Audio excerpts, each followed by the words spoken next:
This past week, I decided to read romance books for 7 days straight. I've seen this trend going around on YouTube and decided to finally give it a try. I thought it would be fun, but I was in for a big surprise. Here is what happened during those 7 days of reading.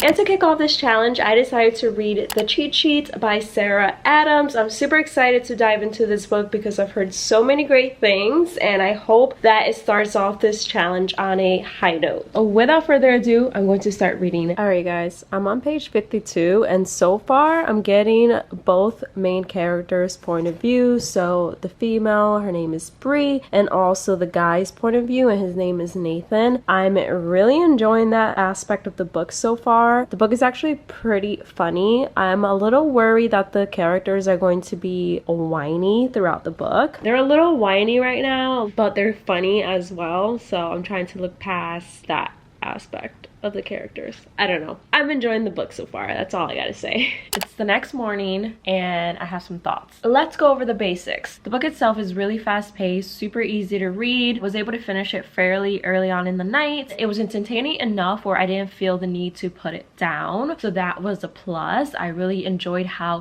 quick the story was told. I will say that I was actually laughing throughout the book. Some of the jokes were actually pretty funny, and I'm a huge football fan, so I really enjoy the little NFL references sprinkled throughout the book. If you don't like football, then you probably wouldn't care for those references, but I really enjoyed them. And now to the things that I didn't like. I really didn't like Bree, the main character, all that much. I felt like she was really immature at times, especially when the other main character, Nathan, was making it known that he liked her more than a friend. Half the time she would run away, which I felt was kind of immature and really frustrating, especially since she was essentially in love with Nathan. I was a huge fan of Nathan though. I feel like he really made this book for me. So really like Nathan, he's perfect, wouldn't change a thing. I actually found myself relating a lot to Nathan. I think that's why I really liked him. I really like that the author tackled mental health in this book. So there is a lot of talk about panic attacks, and it can be very explicit at times. So if that's like a trigger for you, I would say stay away from this book because it is heavily talked about. Well, I wouldn't say heavily, but it is talked about. So just keep that in mind. I personally suffer from anxiety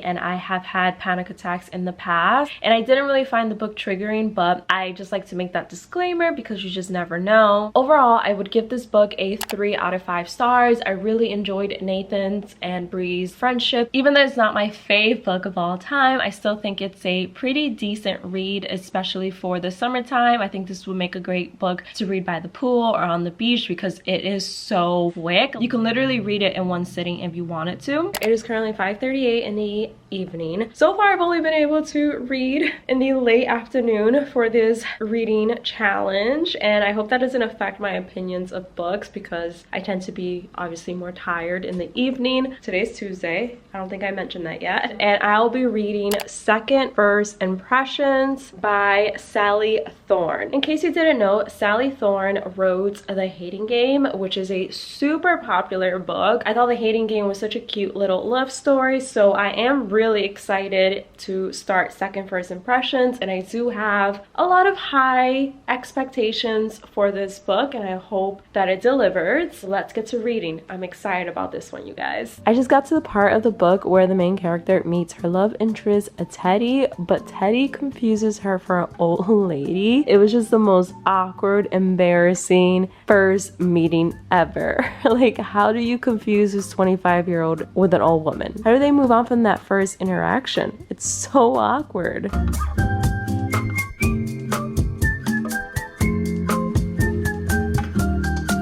So tired, you guys. It is 10:30 at night and I'm trying to finish this book, but I don't know how far I'm going to be able to read. Ugh, I'm so tired, you guys. I can barely keep my eyes open, honestly. I'm like halfway. My book is upside down. Halfway done with the book. I'm on page 155. It's a pretty cute book. It's kind of funny in certain parts, but I don't know, I'm not really like wowed by it so far. I feel like the main character, Ruthie, is just obsessed with sex. Like, let's just say it's been a while since she was last intimate with someone, and it shows. which sometimes it's funny how obsessed she is, but then at other times it's like, okay girl, I get it. Ruthie is very uptight and all she does is work literally 24/7. She doesn't go out, she doesn't hang out with people her age. So when Teddy mistook her for an old lady, he wasn't really wrong because she's 25 going on like 90, literally. Teddy and her are complete opposites, so I actually really like his character, even though I don't really know much about him. He's a very mysterious character, but so far I'm liking the book. I don't know, I hope it picks up because it's not keeping my attention, you know? I don't know if that makes sense. I'm just tired. Look at my cat. Hi, why are you on the floor? Alright you guys, we are multitasking today. While I do my makeup, I'm going to share my thoughts on second first impressions. Honestly, multitasking is the only way that I can ensure that I stay on track with this challenge. Is it even a challenge? I guess so, because normally I wouldn't read a book every day. Like I wouldn't read one book per day. So yeah, I think this is a challenge. But either way, second first impressions. Let's talk about it. I'm going to have to say that I prefer The Hating Game over this book. Not that this book is bad, because it's not. It was an enjoyable read for me. It definitely isn't my fave by any means. The writing is pretty similar to The Hating Game, I will have to say. But the characters in this book were just a little dull for me, especially the main character, Ruthie. I understand why she was the way she was in the book. There's a reason why she is so dull. So I understand where she's coming from, but at certain parts of the story, I was just like, oh girl, what are you doing? I don't know, I really couldn't connect with her at all. And then Teddy, I liked Teddy at the beginning, but then towards the second half of the book, he got a little cringy for me, and I was just like, what are you doing? The side characters were way more entertaining to me than the main characters, if I'm being honest. Melanie and the Parloni sisters were such a hoot. I had so much fun reading their dialogue, and they really made the book for me. They had all the personality that the main characters lack. I give this book a 3 out of 5 stars, and even then I feel like I'm being a little too generous. I feel like I should probably give it a 2 out of 5 stars, but I'm going to be generous because I like the side characters so much. Don't get me wrong, some parts of the book were really cute and had me going like, aww. There were moments that tugged at my heart, but overall I just felt that this book was really slow. And then when it got to the ending felt so rushed. And I don't know if my expectations were a little too high because I read The Hating Game about 2 months ago, so it's still pretty fresh in my mind. I mean, I would still recommend it simply because I know that this author has written other books that are super popular, and I know that a lot of people love this author, so I would still recommend this book to you guys so you guys can read it and form your own opinions. If you read this book, let me know in the comments below if you agree or disagree with me. I'm interested to hear other people's opinions on this book. It's now later in the day, and I can finally sit down and read Beach Read by Emily Henry. Last month I read her book Book Lovers. That was the first Emily Henry book that I've ever read, and I absolutely loved it. So I want to move on to one of her more popular and older books, which is Beach Read. I know that a lot of people also talk about People We Meet on Vacation, which I'll probably get to during this 7-day reading challenge. I also realized that we are on the 3rd day of this challenge, and I have not told you what the books that I've been reading are about. Where is my brain? How did that happen? We're going to rectify the situation, and I'll tell you what the books that I'm reading are about moving forward. So Beach Read is basically about 2 authors who are polar opposites, but they're actually in very similar life situations. Both of them are experiencing writer's block, and they're both living in beach houses right across from one another. After one night of hanging out, they decide to swap book genres. So January, the female character, will write a fiction book, and Augustus, the male character, will write a romance book. I'm assuming they're going to fall in love because this is a romance book. I'm just really excited because, again, I've heard so many great things about this book, but I'm trying to go into it with medium expectations. Like, I don't want to go into it with super high expectations and then be let down, because I've also heard some negatives regarding this book. Regardless, I'm super excited and I'm going to start reading it now. I am like a oily mess right now because I've been wearing this makeup all day. I am halfway done with this book. I'm on page 200 and you guys, I love this book. It's like 7:45, something like that, almost 8 o'clock at night. I need to go edit a video, but I don't want to stop reading. Like, I cannot put this book down. It is so freaking good. I love Gus. I love him so much. This book is so freaking cute. I can totally see why people prefer it over book lovers. Even though I still love book lovers, I can see why this book is so loved. It is so cute. I'm literally smiling as I read the book. I don't want to put it down, but I have to take a break to get some work done. But so cute. Oh my god, you guys, I just finished Beach Read and it was perfect. Absolutely perfect. The ending had me tearing up. I was about to cry at the ending. I don't even know where to start with this book. It was not what I expected at all, in such a good way. I freaking adore January and Gus together. Absolutely love them. They're probably my favorite book couple, at least for the time being.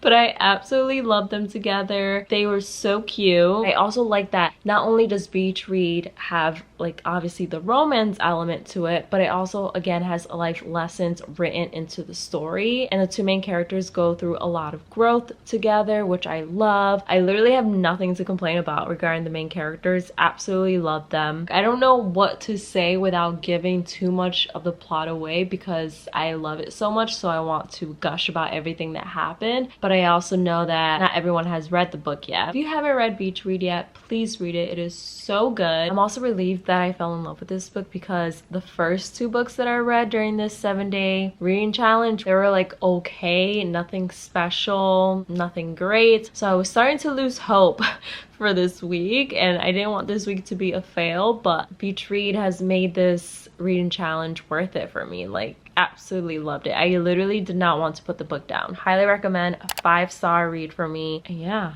again, if you haven't read this book, what are you doing? Go read it immediately. It is the next morning. I'm not gonna lie, I'm kind of over this challenge. When I first came across this challenge, I thought it was going to be so easy and a good time. And don't get me wrong, I love reading, but this challenge is hard, especially when you have other things that need to get done during the day. And it takes me about like 5.5 hours to read a whole book, depending on how long it is and how interested I am in the book. So it's been a struggle to find time to sit down and read, but today is the 4th day of the challenge, so Thursday, and I will be reading The Bride Test by Helen Huang. Don't mind my cats running around in the background, they are currently playing. I read the quiz quotes in last month, absolutely loved it. 5-star read for me, so I'm really excited to start The Bride Test. As you guys saw yesterday, I read Beach Read, which was a 5-star read for me. Absolutely loved that book. I'm still thinking about Gus. I absolutely adore him. I feel like this one has to be great or I'm not going to like it because I'm fresh out of reading Beach Read. If this is anything less than great, I feel like it's going to be very underwhelming. That's the thing with this challenge, that if you read one book every single day, you're going to be comparing each book to one another, and you're not really giving yourself time to digest books, especially if all the books are within the same genre. So I guess my expectations are high, especially when I do read a 5-star read. Does that make sense? I don't know if I'm making sense. My brain is still scrambled. It's still too early, but yeah, I hope that made sense. I don't know, it's weird, and I find myself comparing all the books to one another, so I really hope that this book is good. This one is basically about Kai, who has autism. Kai finds it really hard to experience emotions like love, so because of that, he has sworn off relationships. His mom sees that he's struggling to date, so she flies back to Vietnam, to their home country, to find him a bride, and she does, which seems so old-fashioned to me, but whatever. The girl, Esme, who Kai's mom found, flies back to America. She sees this as her one chance to better her life, so she is determined to win Kai over and show him that he is capable of love. And throughout that process, I guess she falls in love. Do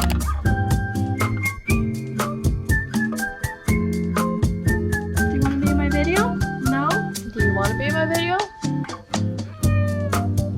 I I just finished the bride test, and although I enjoyed the book and the characters, I still prefer the kiss quotient. I feel like the kiss quotient was better. I hate to say that because I still think this is a pretty good read. I give it a 3 out of 5 stars. I like the main characters, Kai and Esme, but I honestly preferred them separately than I did together. And I don't really know why. Like, I loved Kai's personality. I just wanted to give him a hug. I thought he was so adorable. Same with Esme. I loved how independent she was and she went after her goals. But when they came together, it just seemed so forced. I don't know if it's because their whole relationship started off by Kai's mom interfering, but I don't know, I just didn't really like them together. I feel like they didn't really have a lot of chemistry. I also found myself kind of bored with the storyline. It's a short book, it's only like 279 pages, but I still felt like it was too much, or there was not enough going on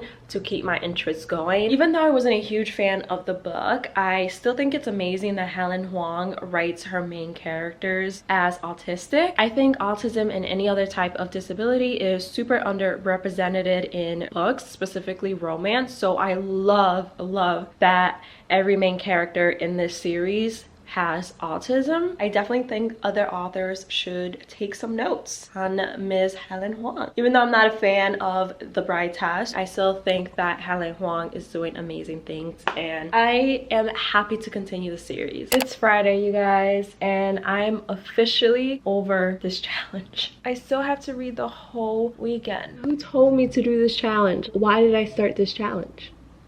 I have to pick out a book, and I don't know what book. These are the options that I'm working with. I have no idea what I want to read. I don't know if I'm in the mood for a Colleen Hoover book. I am kind of scared to read People We Meet on Vacation because I love beach read and book lovers so much, and I'm still riding that beach read high, and I don't want to ruin my feelings towards Emily Henry, so I'm scared to start this. And then we have the X Talk. I don't know. Which one's the shortest? I think I'm going to read this one. This book was actually a recommendation from one of you guys. It's a new release. I think it came out last month, if I remember correctly. This book is basically about two main characters, Camila Vega and Liam Kane. They both are running their family businesses. I don't know if they're friends or they're enemies or what is going on with those two, but all I know is that the granddads are best friends and they've been friends for years, so they want their two grandchildren to marry one another, excuse me, and they're using their family business as an ultimatum to get Camila and Liam to marry one another. And in order to basically outfox their granddads, they agree on a fake engagement. I picked it up because one of you guys recommended it, and second, the main characters are Puerto Rican and I'm Puerto Rican, so I thought that this would be a cute little fun book to read. It'll probably make me miss Puerto Rico. This is also Natalie Gagna's first book, so let's see. Hey guys, it's Editing Carmen. I'm interrupting this video because I'm sitting here editing this 7-day challenge, and I realized when I told you guys my thoughts on this book, I had a piece of lettuce stuck in my teeth and it was really annoying me, and I could not just put those clips in and pretend that there wasn't lettuce stuck in my teeth. So I'm refilming this portion of the video to tell you guys about this book. I really enjoyed this book. I think I enjoyed it mostly because of the Puerto Rican influences sprinkled throughout, and the Spanish that was sprinkled throughout as well. It just made me feel like I was listening to a conversation that my family was having. It definitely felt like home. I really like the main characters, Liam and Camila. They both had a lot of growth throughout the book, which I enjoyed reading about. I will say that some of the issues that were presented in this book were left unresolved at the end, which kind of annoyed me. I really don't like loose ends in books. I like books to resolve all of the issues that the characters are facing, unless there's going to be a sequel, which I think there is going to be a sequel for this book based on the ending, but I don't think it's going to involve the same main characters. Because I think there is going to be a second book, I feel like the author discarded the two main characters fairly quickly towards the end of the book and started to focus on the character that the second book will potentially be about. I just had a few complaints, but overall I really enjoyed the story itself, and I think this is a good read. I would recommend it. Overall, I think I give it like a 3 out of 5 stars, maybe a 3.5 if I'm feeling generous. Next up, we have The X Talk by Rachel Lynn Solomon. This is going to be our read for today. This one is basically enemies to lovers, and it's about 2 co-workers who are forced to co-host a new radio show called The X Talk. They have to pretend that they dated in the past and are now exes. In that process, they start to develop feelings for one another. I've heard some good things about this book, so I'm actually pretty excited, and I think the cover is adorable. So let's see. I feel so bad for what I'm about to say, but I am going to DNF this book right now. I just can't continue reading it. I got to page, where's my bookmark? I got to chapter 11. I'm about 108 pages into the book, and honestly, I'm just not really loving it. So I don't want to continue reading it right now. I'll probably get back to it later this month, but I guess today would just be a fail for this challenge. I just don't want to continue reading it. It is the last day of the challenge, so I'm going to cheat a little bit, you guys, but not really, because this is fantasy, but it's also a romance, kind of. I don't know, I looked it up and Google told me that this was also labeled as a fantasy romance type of book, so I'm going to read this. It's pretty short, it's only like 230 pages. This is how I'm going to end off this challenge. This is the 4th book, I think? Yeah, this is the 4th book in the A Court of Thorns and Roses series. I'm not going to tell you exactly what this book is about in case you haven't read that series, but this one basically takes place right after the last book, or at least I think it takes place right after the last book, and it deals with the aftermath of everything that happened in the previous book. So I'm actually pretty excited. I love the main characters in this series. I'm also kind of sad though, because this book closes the chapter of the 2 main characters that I've been reading about and that I love, so it's kind of bittersweet.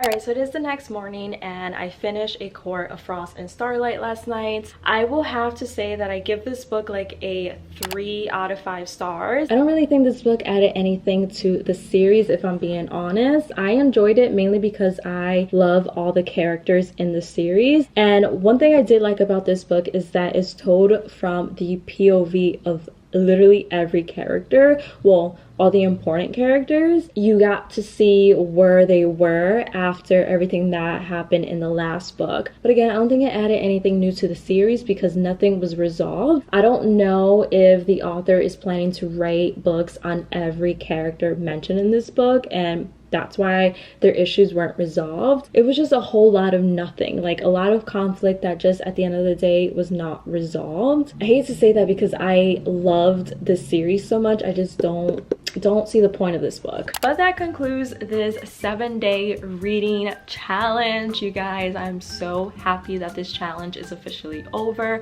I am sick of reading a new book every single day. That is just way too much for me. I definitely need a break from romance novels. I never thought the day would come where I would say that, but here we are. With that being said, I still had a lot of fun filming this video. I actually love these different challenges that I see going around on YouTube. Let me know in the comments below of any other like reading type challenge that you want me to film, and I can definitely do it. I know that one of you guys recommended like a sleepover reading type of video, and that sounds like a lot of fun. So if you guys want me to film that, definitely let me know in the comments below and I can film that soon.